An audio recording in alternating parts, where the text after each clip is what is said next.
Kia ora. Okay, time for part two of my video comps for CoopORGs. It is a week into the game now, and this is my lounge. Ooh, it's actually a big ass room, and I'm home alone, so I'm making the most of it. But yes, hi. I am very pleased that we won the challenge today. It means that I will be making it to the final 14, which is a very apt time to switch the tribes. So it seems like we are approaching the next chapter of this reality game, and I'm excited to do so. So yeah, I figured I would answer the backlog of questions that I have got, and I'm going to stop looking at myself and start looking at the questions and you.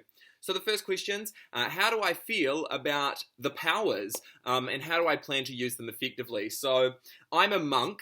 This entire reality game is of course Survivor, but it's D&D as well. So the Dungeons and Dragons component is that each player has a role, and I have the role of monk. And so as a monk, I get to assign a disadvantage per challenge to someone else on the other team, which is really, really cool. It worked out that I gave a disadvantage to Zed, or Z, I don't know, on the Magnus tribe, and he is the returnee player from that team, and so I figured that was a safe bet for someone who would do well in the challenge, and actually care, and so I was kind of right. I was pleased I used that disadvantage because in the end, that continued the domino effect of modifiers that meant Taco won, or at least came second in this challenge, because there were other players on my team who also had such advantages or disadvantages, and in turn it got us over the line, because if we didn't have all of those points, we certainly would have lost the entanglement immunity challenge. So yeah, I was very pleased to see how that all played out. It was very funny. But how do I personally feel about my power? I feel like I want Bernie and Natalie on my team. I honestly want Bernie to be eliminated pretty quickly, because he was one of those people that I listed right at the top of the game as someone I didn't want to work with. Sorry.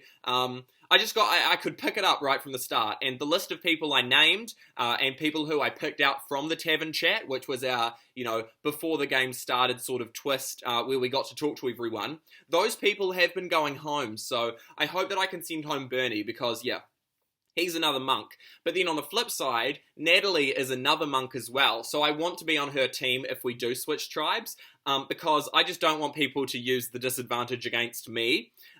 If we do switch, I'm excited to see how all of these roles play out, but yeah, when it comes to my power, I'm pleased I am a monk. I'm glad I'm not a fighter, because I think some advantages are certainly more beneficial than others, and yeah, I expect the fighters to kind of be targeted as the game goes on. We'll see about that. Another interesting thing is that Shelby is the only paladin in the game, because Vanessa was voted out so soon and no one else chose paladin. And what it means is that he has a soul power, and so he linked apparently to Natalie. And so yeah, my long-term plans definitely now include Shelby and Natalie. And I hope that we can continue playing the game together, because when I first started playing this game, I really enjoyed talking to Doc and Richie and Natalie, so yeah, I already kind of want OG Merle and OG Taco to come together here, but it's very early stages, it's too hard to almost say, so, but yes, how do I plan to use the monk power effectively? I kind of used it effectively already, because it got us over the line with that first challenge, so yeah, I hope I can do so again and continue to be safe. But as long as I can go without tribal council, I'm at peace, because, yeah, voting out Mouse was hard, but it was necessary, especially when the challenge was greed, and considering the circumstances of Brett leaving the game, it only made sense to, continue the tribal and send Mouse home, because at that point, when you're, like, on a single thread looming, it's kind of tough to keep someone in the game, knowing that they will... or thinking at least that they will side with you, yeah. So yeah, Mouse was someone that was already kind of on the outskirts, and we just had to seal the deal there, unfortunately. But they're a great person, I love them. Anyways, number two, what have I heard about the other powers, who's told me what, and who could be lying? So it's kind of interesting to see the way that powers have, the information of powers has kind of like percolated across the tribe. I know about everyone's powers because I feel like I'm kind of doing well in this game. Touch wood. This is a wooden chair you're sitting on. But yeah, how do I feel about the other powers? I am pleased that they exist. I'm pleased that I don't have the most powerful power, but I also don't have the weakest one, I don't think. So yeah, that's pretty cool. But to answer the question, I know that Jen has the power to identify voters that vote for her, or just one of them. So when Genevieve does go home, I hope that it is like the first, it's just done, you know? Genevieve is now the player that, or at least everyone with her sort of class. What is Genevieve's class, by the way? Let me check that real quick. Let me look. So I'm going to do classes right now in my confessional, which is telling you that it's at 1:26 p.m. that I'm doing this, yeah. It's not coming up. Oh yeah, good. Load. I'm trying to film a confessional here. So Genevieve is a wizard, so I need to be mindful of Doc and Z, for the fact that they also can identify people that vote for them. So in my mind, I'm never going to throw votes on them. When I vote for them, it will be with the intention of sending them home, you know? So it kind of just makes playing with these players, playing with the wizards, a little more streamlined almost. I don't know. I kind of want to have wiggle room, and I want to have the ability to, you know, do any strategy. So these powers certainly limit a whole lot of the gameplay, which is a blessing and a curse, right? Because it's nice to have a skeleton to put the meat onto, but also I want to create a skeleton for my own game that can push me down the line a little bit further still. So I'm kind of in two minds about it all. But who's told me what and who could be lying? This is a more interesting question, because the way that people have been kind of slowly telling me about stuff is really telling, I feel. I'm starting to think that Jason just isn't that active in the tribe, which is unfortunate because at the start I was really vibing. And so, yeah, I don't know. We'll have to play it by ear with Jason, and I'll talk more about that later in this video, I'm sure. But yeah, who's told me what? So Rob told me about Jen's power. And then said about Shelby's too, but Rob said that Shelby only said he has the power and not who he linked himself with, so that's kind of interesting. I don't know if Rob's lying there, so we'll see about that as it goes down, because that would be very telling as to who Shelby is truly aligned with. I hope it is me, and I hope this means that Shelby is on my side, but you can never really know. Especially because Shelby is in the swing vote position on this Taco tribe, considering he's in the period alliance with Jason and me, but also has the alliance with Genevieve and Rob that Jen made really early into the season. So yeah, I'm kind of in two minds. We'll see about that. But Genevieve hasn't really told me much either. Jason hasn't either. So yeah, this modifier information power sort of thing, the way that all of it's come out has told me that I can rely more on Shelby and Rob than I can Jason and Genevieve. So in my mind, if we did have to continue going to tribal, and Jason is now DMing me, so I apologize if you hear those notifications, then I would hope that one of Genevieve or Jason does go home, even though Jason is on my side. It's kind of now reminded to play sides in a tribe of 5, but yeah. Number 3, because I'm already going on. The third question, how do I think the game will change as people keep leveling up? I can only expect that the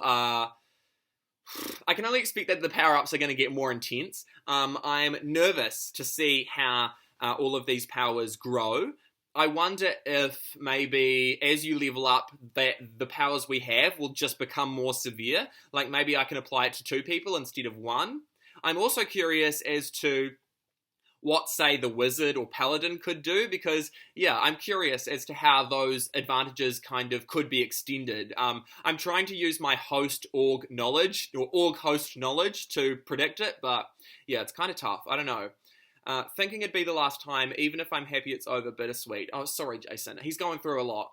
Put some hearts in Jason's confessional for me if you are watching this. But yeah, how do I think the game will change? I can only wait and see. And I'm looking forward to it because, yeah, I'll talk more about this later, but the way that the flavor of this org is spicing up the game is really cool and creative. And I'm glad that this is a season where the D&D actually does matter. I've been kind of lying that I don't play D&D, but I do. I just don't know jack shit, right? So I know enough, but enough to get me by. So yeah, I'm pleased that it's not just like for show, and that it actually, or the shell, it's not a hollow D&D sort of vibe. It really is impacting the game, and that's really exciting. The questions from today, though, February 12th, it is Saturday. Please give us a trust ranking of the current tribe members. So, yeah, I don't know. I think I'm going to have to put Shelby first, even though I don't want to. And that's simply because he's buttered me up so much, and he's said so many nice things to me, that if he is lying, he's just, God, an awful person. So I believe Shelby. And we've been talking since, like, the first day, so that's really fun. And then I would put Rob, even though Jason is on my side, because Rob is someone I just talk with more, and I feel my conversations with Rob are more substantial. Rob is someone who's never played a game before, so I want him to go far. It's the same with Jason too, who I would put in third, because I am aligned with him, and we've been aligned through the whole game. But yeah, he's kind of teetering away, so I don't know, it's tough, right? It's tough because I want him to be more active, and I want to use Jason as a shield for my game because he is a returnee player, but that kind of relies on him being active. So it's funny that I'm talking shit about him when he's literally messaging me right now, but yeah, sappy shit. Oh, yeah, he's pleased to have me in the game. So yeah, I can only rely on Jason, and I hope that I switch with him because, yeah, I think if I was with Jason in the Switch teams, that it would propel my relationship with him a little bit more, so that'd be nice. And then last would be Genevieve. Genevieve, we don't really talk as much, and she's made alliances without me, and she was one of the people I listed as an early target of mine right from the beginning, simply because of her really dominant social game. I considered her, like, the biggest social threat in the cast in the tavern chat, so yeah, that's something for me to keep an eye on. If I could change my class now knowing what I know, what would I choose? I'm glad I'm a monk. I don't know if I would change. I think, I wish I definitely wouldn't have picked fighter. I'm glad I'm not a fighter because I think that's kind of a recipe for disaster. I'm curious as to what the rogue power-up is because, of course, Mouse is no longer here, so who knows what the level 3 rogue power-up is.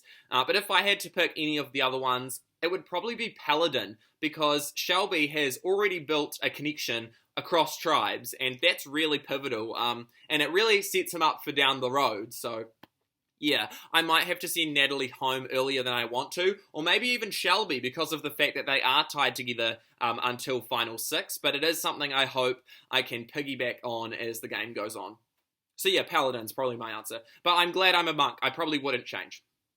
What's the word on advantages? Do you know if anybody has any, and have you looked yourself? Okay, so I know that Jason has an extra vote by virtue of being, what's his class? A sorcerer, and so that means Othello and Coda will probably also find extra votes as they level up, because I imagine it's only, it's not that it's inevitable people will level up, but I expect it to happen more and more, and so there's definitely a target on all of their backs because they have this extra vote, and I'm going to look forward to flushing them down the line.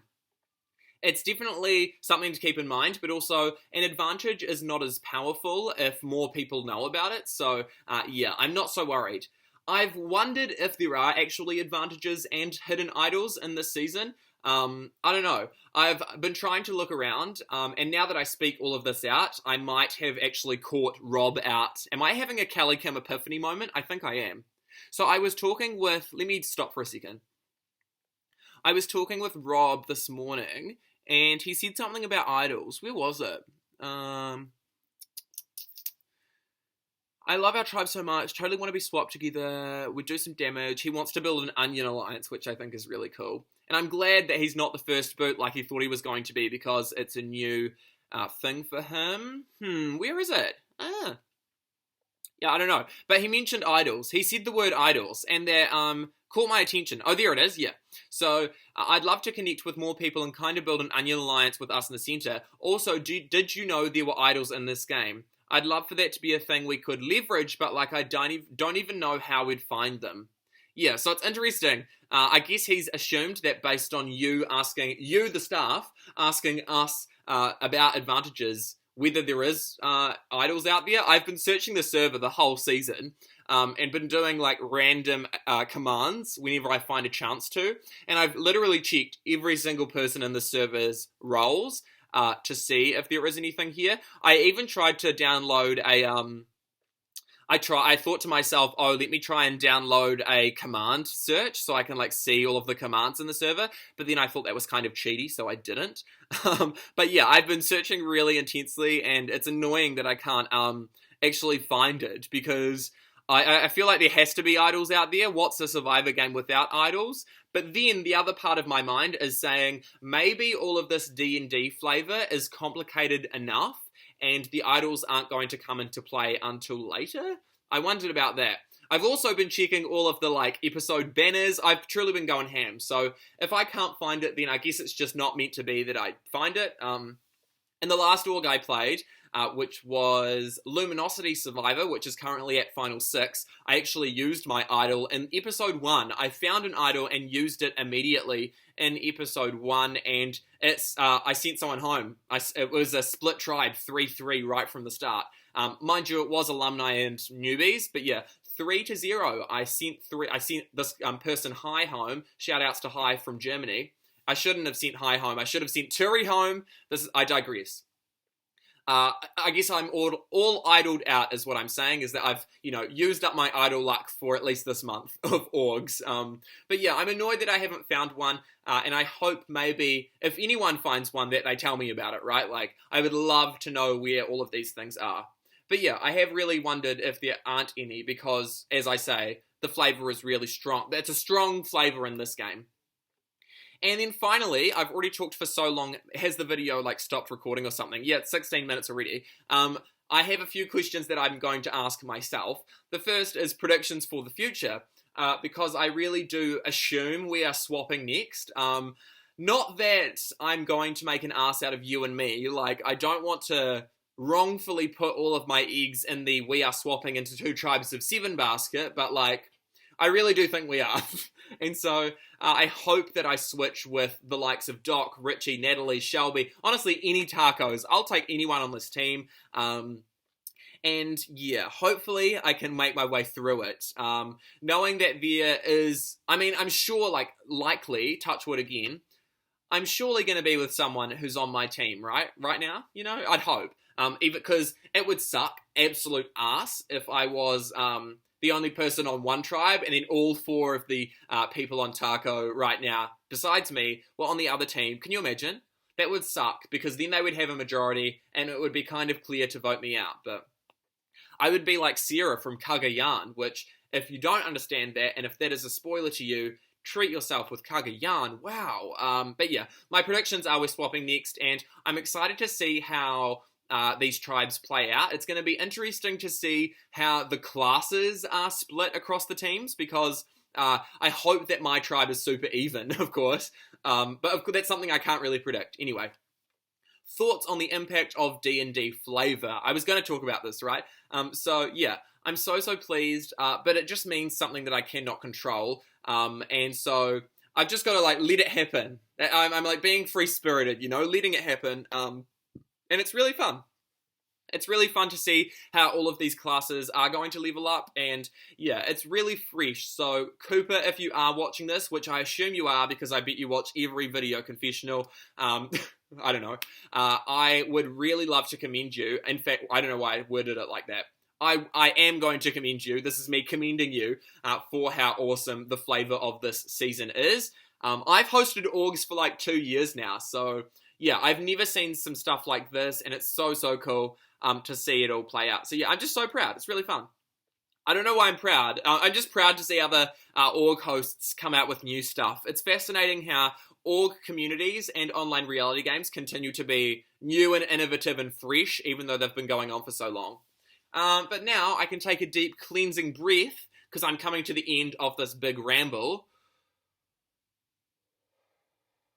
I don't know if anyone's even watched this because, I talk so fast and I'm a New Zealander, so I imagine it's hard enough to understand me, but an overall mental health check-in, I'm doing okay, personally. It was awkward at the start of this season to be broken up with in real life because it meant I kind of had to, front that with everyone because, it was just my emotions at the time, right? So yeah, it was kind of hard. But everyone was really nice, and I guess in a roundabout awkward way, the consequence of me being broken up with at the start of an org is that people see me as a human with emotions, and I think in turn people kind of trust me more, which is an awful side effect. I would rather be still in that relationship kind of, but it just didn't work out that way, so here we are in this timeline.